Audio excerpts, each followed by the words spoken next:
Welcome back, everybody, to another edition of Are You In? Now, I'm a little bit tired and a little bit low key today, and I have been making a little bit of mistakes here and there on these particular recordings. But I'm going to try to keep this energy going and make this as fun as possible because I'm super excited for this particular album review.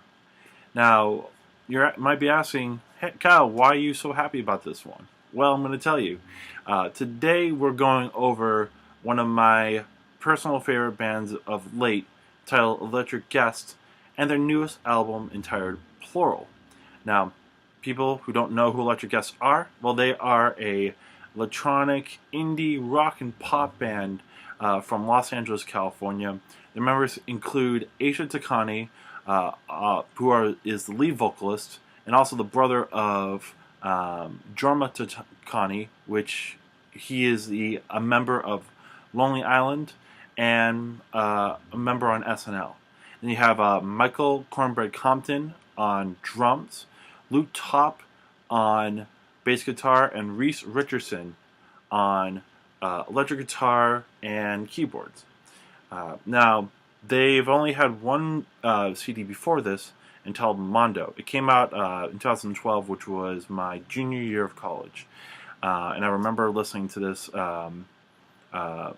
when my roommate showed me the first single off of that album, entitled This Head That I Hold.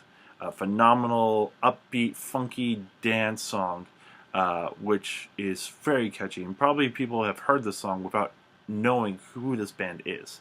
From there, I was hooked and I listened to Mondo, totally enjoyed it. It's not a long CD, about 38 minutes, 10 songs.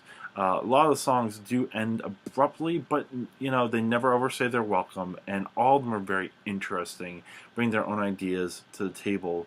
A lot of really cool ideas harmonically, and a lot of songs on there that I would love to look into, create arrangements of. I actually made an a cappella arrangement of one of them that I might put on this channel at some point.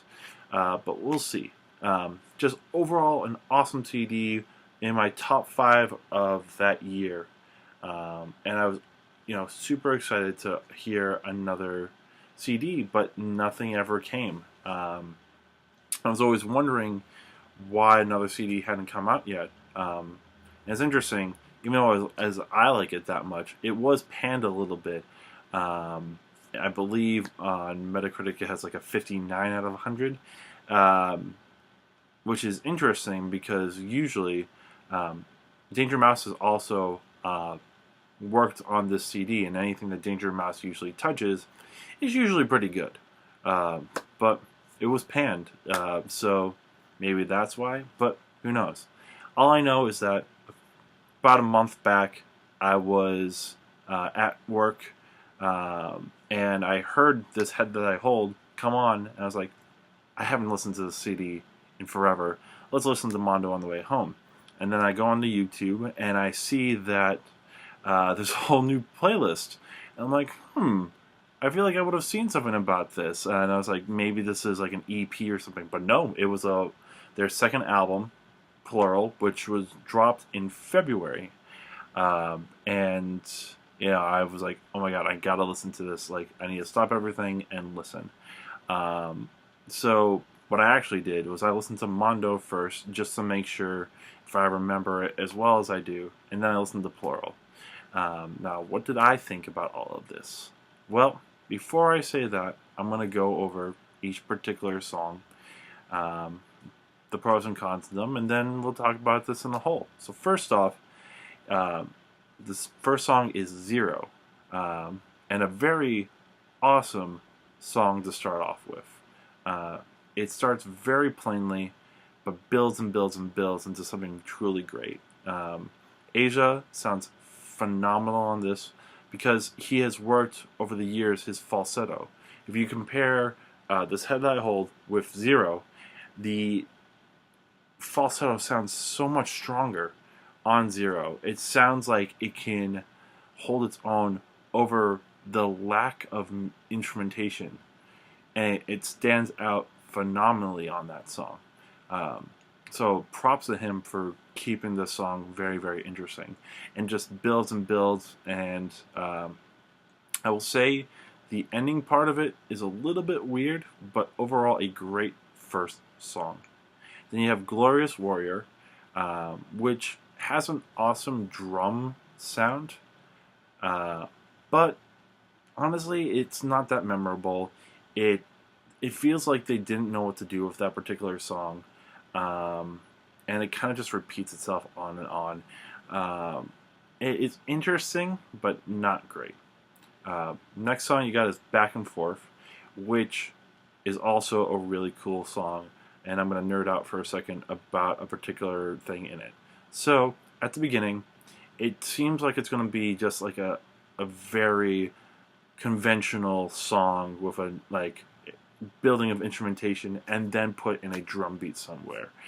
Um, and it didn't. It definitely sounded like a house EDM kind of sound.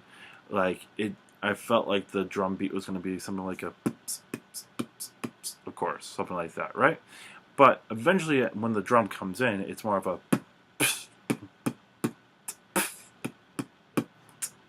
something like that, and it makes it that much more interesting because of the trick out, at least from what I thought.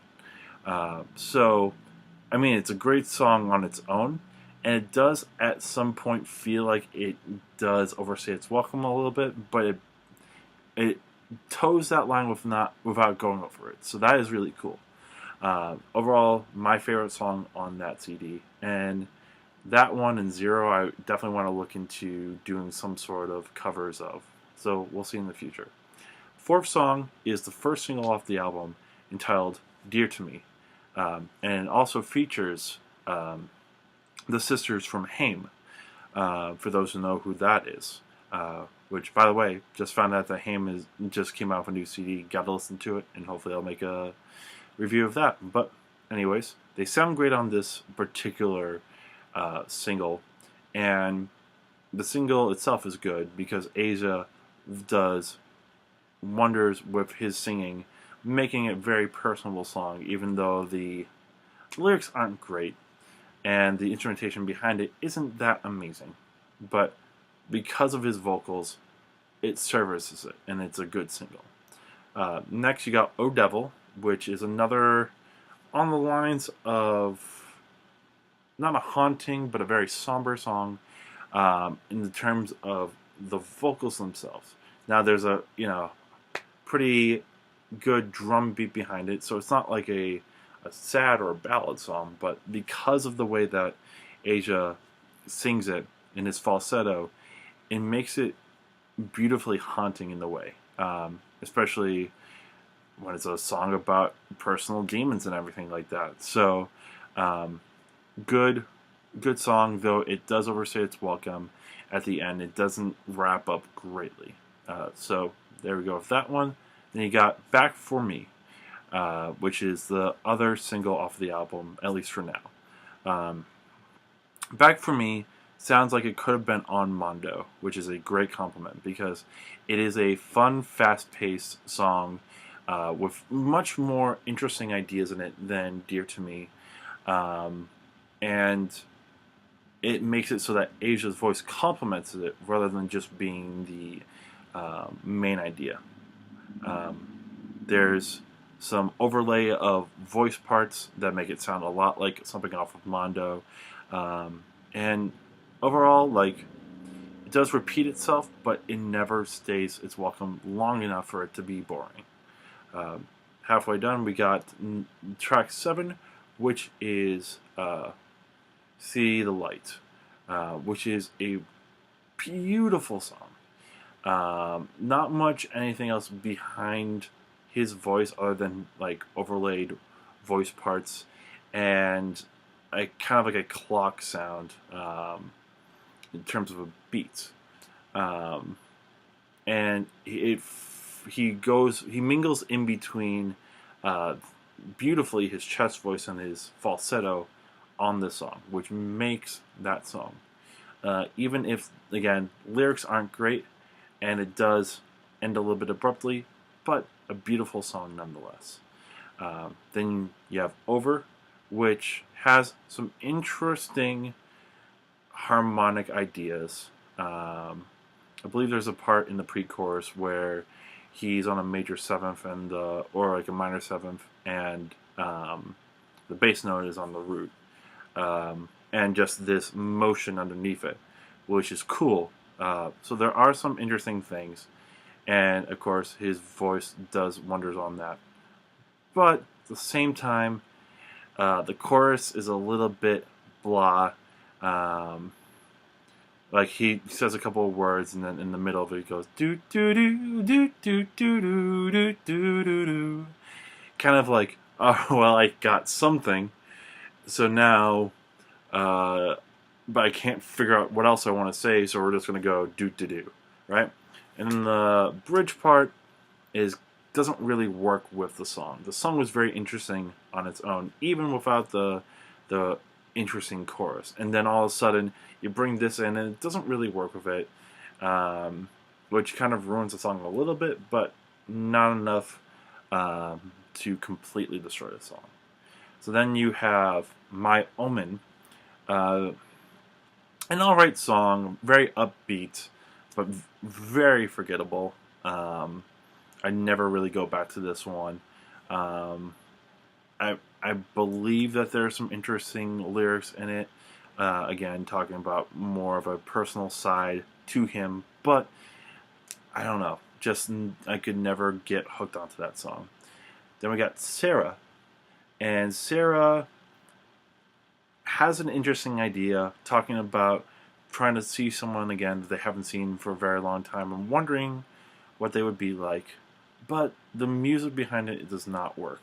You have like full on piano, and this like very like cheesy drum beat.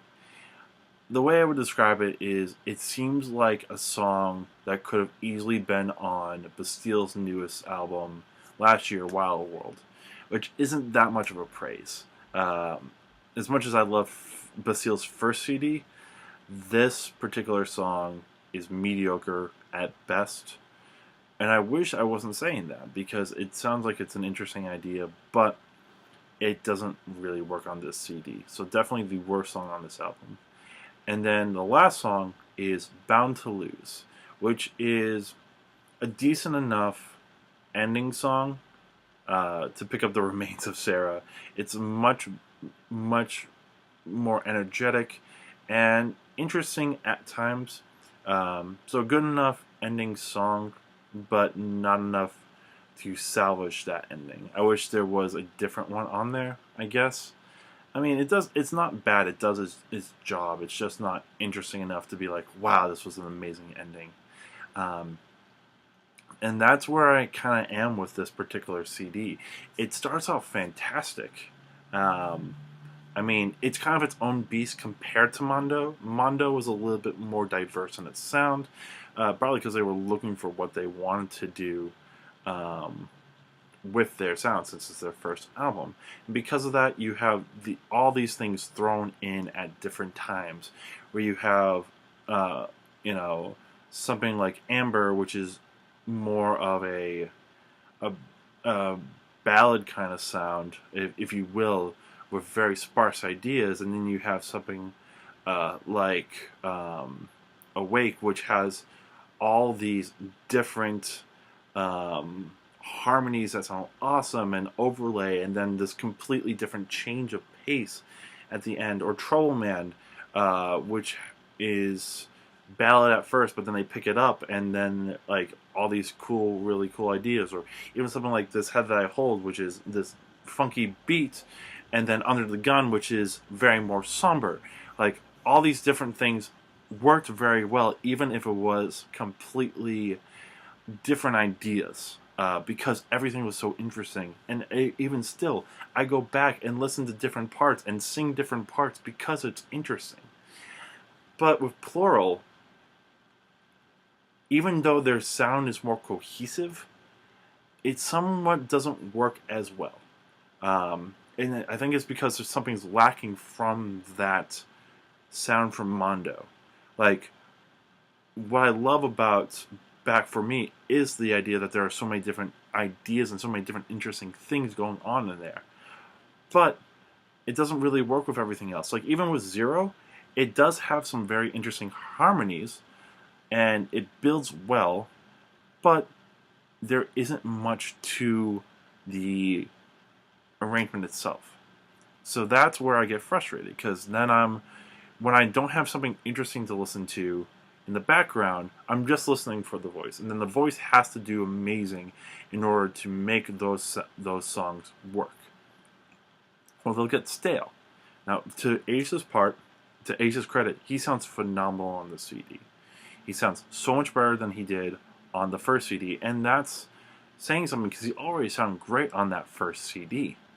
So, credit to Asia for his falsetto, which is beautiful on almost every song that he does it, and then on just carrying himself very well as a lead singer. But he can only do so much, and that's where the flaws show on things like Glorious Warrior or Sarah or Bound to Lose or even Oh Devil. Or even sometimes like Dear to Me. These ideas are very much a electronic dance idea more than a indie rock idea. This is more of a dance record, which is fine, but it is bare bones in some ways in their arrangements, and because of that, some of these songs, like I said, start to seem like they drag on a little bit too long, and that's a sad thing. Now, it's weird for me to say that because I love bands, like progressive bands who do like 9-minute songs, but the thing between progressive bands and stuff like this is they are, even if it's a 9-minute song, they are building something and they're changing it and they're altering it so to make a 9-minute song work and make it be interesting throughout the whole entire space. So this is where I end up with this CD. And I'm not saying it's a bad CD. I enjoy a lot of it. I would say I will listen to the first 8, other than Glorious Warrior. I've listened to a lot of that on repeat over the last couple of weeks because it's been on my brain. It's been something that I've been wanting to listen to again. So I do enjoy this CD, but I do not like it as much as Mondo. And I'm glad that I finally figured that out exactly why, because I felt like I was being very nostalgic blinded and being like, well, this one has to be the best one because of what it is. And Plural cannot touch that. And at first I was like that. I was first like, this isn't like Mondo, so I'm going to not like it. And I like Plural for what it is, but I wish there was more kind of the tracks from Mondo where there was more interesting ideas. But overall, I do like the CD. I think it is one of my favorites from this year for now. Though I will say this year's kind of been a little bit lackluster. So for those who like, indie rock, electronic, pop, all this type of stuff, I think you will like this CD. I think you definitely need to give it a chance, especially because there isn't a lot of publicity for it. There isn't even a link on Wikipedia for this, which is very interesting for me. I don't know why that's the case, though I have seen a lot of reviewers like the CD more than Mondo. But I'm also saying this because if you listen to the CD, I am requesting that you also listen to Mondo, because I think you will like Mondo better. Or, I would like to see this as a little, experiment. I would like people who haven't listened to this yet to listen to Plural, and then listen to Mondo, and then tell me what they prefer better. Because I am interested, because I am only one person. I personally like Mondo better, but that is my type of sensibility. I like the idea of the arrangements. I can understand why Plural can be more of a commercial success because of it being a little more fine-tuned and a little bit more easier for people to listen to. So that's what I think about this, and I'm glad that you all watched this. Of course, if you enjoy this as much as I like making these, please like this video. Please comment on other albums you would like me to listen to, and comment on these these questions I said today, where do you like Mondo or Plural better, and also what other bands remind you of Electric Guest? Because I would like to listen to a couple more people like this. And then also, subscribe. Please subscribe. It helps out me knowing that you guys like what I'm doing, as well as gets me more of an audience to show this to. Because eventually I do, like I said, I do want to push this out to more people. So, you know, please subscribe if you haven't. It takes just a second. And then finally, I will put a link to my playlist of Are You In, as well as a playlist of the CD so that you can listen to it. And I'll probably also put another video. I'll put a video of Dear to Me so you can also see who Ham are. And then go from that rabbit hole. So, thank you so much for watching. And I already have the next one planned out. I won't say anything else other than to say I've had a particular song called Hard Times on my mind. So if you know who that is, then I think you'll be happy to know what I'm going to be reviewing next, because as much as I love this one, I think my next one's going to be even better. So thank you so much for watching, and I'll see you in the next video. Peace.